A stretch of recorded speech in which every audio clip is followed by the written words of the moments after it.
Daehee Lee's long-form commentary, Daejang-dong. The 7.8 trillion won appeal-waiver controversy is the collapse of accountability by design. The press claims that by waiving an appeal in the Daejang-dong case, the state has lost the chance to recover an enormous sum of 7.8 trillion won into the national treasury. That single sentence can boil public anger, but we must also face a sober fact at the same time. Even if an appeal had been filed, there is no guarantee that the prosecution would have won the desired amount, and criminal appeals often do not turn on emotion but on the legal theory and the structure of admissible evidence, which in many cases does not easily reverse the outcome. Even so, the reason the appeal-waiver controversy feels fatal is different. The moment one pillar of post-event recovery appears weakened within the relationship network of public development, citizens feel that what has collapsed is not punishment, but procedure and accountability. This is why the issue is not a mere battle over numbers, but a vivid demonstration of how improvised seat-of-the-pants policies, improvised project management, and improvised engineering can damage the liberal democratic operating principles of equal opportunity, fair trade, and open competition. From the standpoint of relational philosophy, public development moves through a tightly woven web of relationships. Seongnam City, its affiliated agencies, the project's special purpose vehicle, private participants, designers, contractors, sales and marketing firms, financiers, and supervision and inspection bodies. If the rules of that web are not sealed by principles, data, and accountability, even good intentions can degenerate into bad outcomes. The Daejang-dong controversy is a textbook warning in which accumulated suspicion that the seal was broken spread into poor workmanship and corruption risk. Global standards put accountability first and people second. The essence of global standards is to assign clear authority and responsibility by process stage to the approving authority, the project management lead, and the engineering lead, and to ensure that accountability is traceable through documents and data. The approving authority makes decisions and bears the duty to explain what grounds those decisions rest upon. The project management lead bears the duty to integrate and control scope, schedule, cost, procurement, risk, and quality. The engineering lead bears the duty to enforce technical standards, change control, and quality verification. World best practices are driven not by goodwill, but by mechanisms. They establish stage gates and grant the power to stop when a gate is not passed. They do not end conflict of interest control with a mere declaration, but leave automatic traces such as exclusion criteria, contact records, and approval logs. Changes are not passed by field convenience, but only through independent review and a formal approval system. Merit-based rewards and penalties are not emotional revenge, but the logical consequence of accountability by design. If the person who approved something does not know what changed because of that approval, it is already a failure. If the project manager did not record risks or ignored warnings, it is already a failure. If the engineering lead failed to leave data showing the cost, schedule, and quality impacts of changes, it is already a failure. The stages of public development must anchor accountability to positions, not personalities. Public development is divided into the initiation stage, the planning stage, the concept development stage, the design stage, the construction stage, and the sales and allocation stage, and each stage requires different types of authority and responsibility. When those boundaries blur, individuals and organizations can easily shift blame, and policy, construction, and sales become entangled like a single body. That is why accountability must be fixed first by institutional affiliation and official position before any individual name is discussed. In principle, those affiliations and positions are fixed along three axes. The public approving authority axis is fixed to the mayoral approval line and the permitting and licensing line within Seongnam City. The public enterprise project management axis is fixed to the president, division head, office head, and team lead within an affiliated agency such as Seongnam Development Corporation. The execution axis for implementation and procurement is fixed to the project implementing entity and under it the project management lead, the technical lead, and the responsible counterparties to the design, construction, supervision, and sales contracts. When this structure is blurred, we already know what happens from many other public projects. The approving authority treats the work as mere administrative sign-off. The project manager manages only a schedule chart. Engineering drifts into field circumstances. Sales and final settlement become a belated fight after the fact. In that moment, equal opportunity is broken at the point of entry, fair trade is broken at the point of information, and open competition is broken at the point of records. The officials who fail to protect the principles of liberal democracy must be tracked to the end and held civilly and criminally accountable. Initiation stage accountability is to lock in public value and the control model.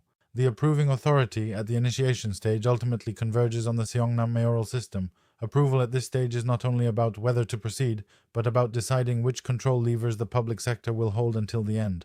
When those levers are weak at initiation, every subsequent stage is pulled toward private convenience and informal custom.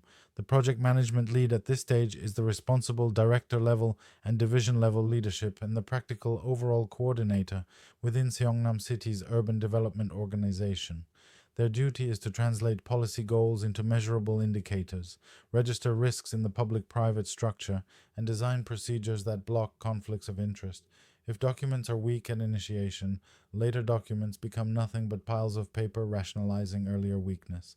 The engineering lead at this stage is not the person drawing blueprints, but the technical chief who fixes technical requirements and quality standards in the language of the public sector. Infrastructure standards, safety standards, quality standards, and information disclosure standards must be set here. If they shake, later design changes and cost fluctuations become bargaining, not control. Planning stage accountability is the authority to lock down changes. The approving authority at the planning stage is the Seongnam permitting line and final approval line that authorizes and amends the development plan and the implementation plan.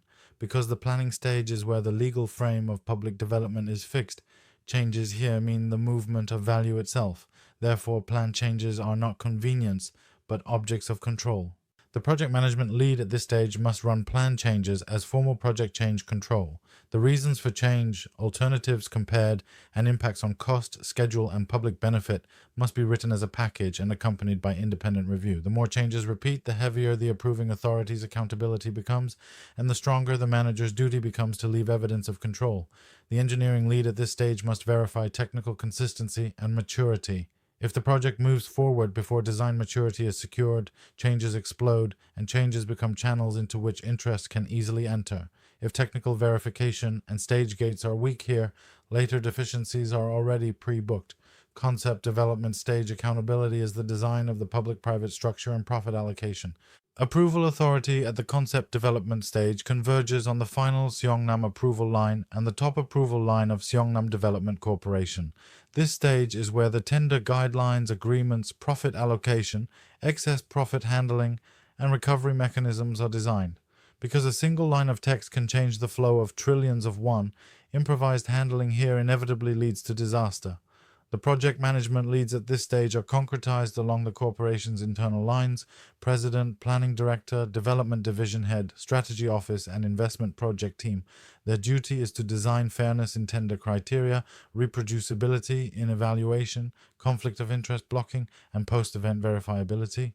When records blur here, open competition becomes an empty shell. The engineering lead at this stage bears the duty to remove technical traps embedded in the contract structure. For example, there must be an automatic formula that returns or shares excess profits with the public sector when they arise. For example, rules must be locked so that land supply and block allocation do not drift into exceptions and private non-competitive deals. If these locks are weak, a structure where relationships defeat standards is born. Design stage accountability is to concretize standards into drawings and contracts. Approval authority at the design stage is composed of Seongnam's permitting and approval system and the internal approval line of the implementing entity. Design looks like a purely technical domain, but in truth it is a domain of control. If standards and control are not made concrete at design, control becomes nearly impossible during construction. The project management lead at the design stage is the CEO line of the implementing entity and the PMO lead under it. Their duty is to integrate design scope, schedule, cost, procurement strategy, and quality gates. If procurement wobbles at design, later procurement becomes division of spoils rather than competition. The engineering lead at the design stage is the design chief and the supervision and quality chief. Requirements traceability, design maturity, change control, and test and verification plans must be fixed here. Changes must leave a package of reason, impact, and approval log, and without those logs there is no way to prove fair trade and open competition. Construction stage accountability is to block poor workmanship and corruption at the same time. Approval authority at construction belongs to the permitting authority and supervisory system, and the client's approval line must operate together with supervision approval. Construction is the stage where money moves fastest, so weak control easily fuses poor workmanship with corruption risk. That is why construction must manage technology and ethics as one body. The project management leads at construction are the client-side construction management lead and the contractor site manager line. Their duty is to manage schedule, cost, quality, and safety at once, and to control changes, claims, and subcontracting according to the rules. If managers look only at the schedule and miss quality and risk, citizens later bear the cost through defects and disputes. The engineering leads at construction are the supervision director, the quality manager, and the testing and inspection leads. Test results, defect handling, impacts of design changes, and material approval records must connect as data. If data are broken, later accountability becomes a fight of emotions, and merit-based discipline loses fairness. Sales and allocation stage accountability is to maintain equal opportunity and open competition until the very end. Approval authority at the sales stage lies in the sales approval system and the internal rule approval line for supply and allocation within the implementing entity. Sales are the exit of public development, and if principles collapse at this exit, every upstream procedure collapses at once. Sales rules are the final gate of democratic principles. The project management lead at sales is the person who oversees sales planning, supply, marketing, contracting, and settlement, and the affiliation is fixed as the implementing entity or the executive position of the sales agent. Their duty is to guarantee identical supply criteria, identical information disclosure, and traceable contracts and settlement. If supply and settlement are altered behind the scenes, fair trade collapses immediately. The engineering lead at sales is responsible for linking occupancy approval conditions, defects, and quality, and the after-service system to the sales process. If quality standards are pushed aside by sales performance, the field drifts into poor workmanship and citizens bear defect costs. If quality and accountability are separated at the sales stage, public development loses market trust. The standard for merit-based discipline is who approved what and what changed because of it. The Daejang-dong controversy grew not only because of money, but because the map of accountability and the linkage of data were not clear to the public. The fact that an appeal does not guarantee a win belongs naturally to the realm of law, but in public development, invisibility of accountability is the failure of the system itself. Therefore, merit-based discipline must operate in 6 simple ways. Approving authorities bear administrative and political responsibility for groundless approvals and approval of changes. Project managers bear disciplinary and compensatory liability for failing to register risks, neutralizing gates, damaging competition, and leaving poor records. Engineering leads bear technical and legal liability for failed change control, failed quality verification, and failed testing and inspection records. If these principles do not operate in reality, Korea's public development will repeatedly fall into poor workmanship and corruption risk. Equal opportunity closes, fair trade is distorted, and open competition remains only as an empty shell. The strongest criticism surrounding Daejang-dong ultimately converges on a single point. The rules that operate the relationship network were not sealed by democratic principles. Even now, holding the responsible officials to severe accountability for public development cases like Daejang-dong, which allegedly caused a national loss of 7.8 trillion won, is the only way to prevent recurrence. Thank you for watching Daehee Lee's long-form commentary.